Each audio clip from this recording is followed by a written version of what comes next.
This lesson is going to be about JavaScript function recursion, and what it does is it gives us a quick ability to create a quick loop of content.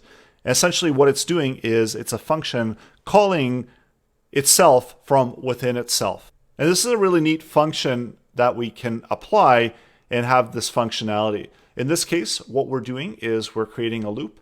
So we've got a function, we're passing in an argument. So the value of this parameter is x, and we're checking to see if x is greater than or equal to 10.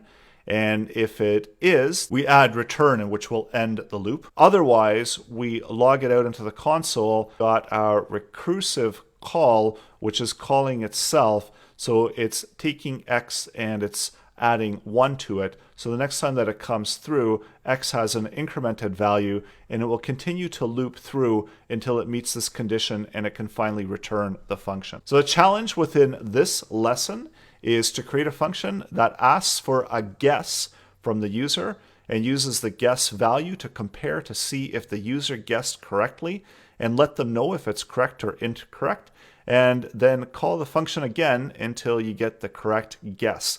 So I know this is probably a little bit annoying of a function, but it shows the usefulness of creating recursion. And you can also use a ternary operator to provide a suggestion for the next guess if the user is wrong. So we can take a look and we can see if the number is larger or smaller and make a suggestion to the user. I'll give you a quick sneak peek at the solution, and you can pause the video and I'll walk you through the solution coming up. So I hope you had an opportunity to try this out. And this is taking code that we've done earlier and applying it within a larger block of code. So we start out with creating a secret number. So this is the number that we want the user to be able to guess, and declaring another variable that can hold the guess value so that we can guess this value multiple times. And then we need to invoke the function, so we can call the function guesser. So create a function, and the function is named guesser. So we're going to start out with a prompt of a guess for the function, so we can set guess to be equal to whatever the value of prompt is, and we're going to ask the user to guess the number. So this is guessing that secret number. And hopefully for them, for their sake, they do guess 5 correctly. Because unfortunately for them, this function won't end until they do guess it correctly. So we'll take a look at the value of guess.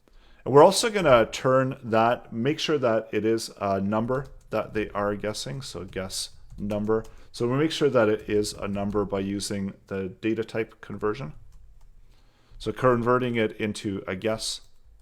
And then we can check to see if the value of number is equal to the secret number.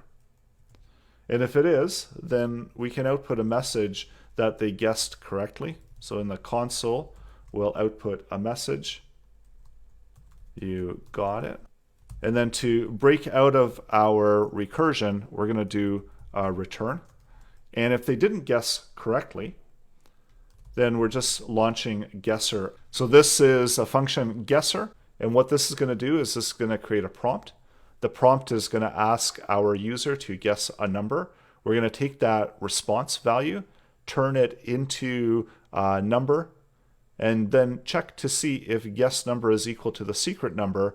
And if it is, then we can end the function and we can move along. Otherwise, we're just going to keep the user guessing. So try that out, and we'll guess 3. We see it's wrong. 6, it's wrong. 7, it's wrong. 5, you got it, and it ends the function. So we did have a second part to this, and this is if you want some bonus points, you can go ahead and add this in. So this is taking some conditions and giving a hint to the user for the user. So we know that they've got it wrong here. And we can console log out, taking a look at the condition to see if guess number is less than the secret number. And we can output that into the console. So if we get the wrong number, we get true, or we get false. We get a Boolean value from this statement.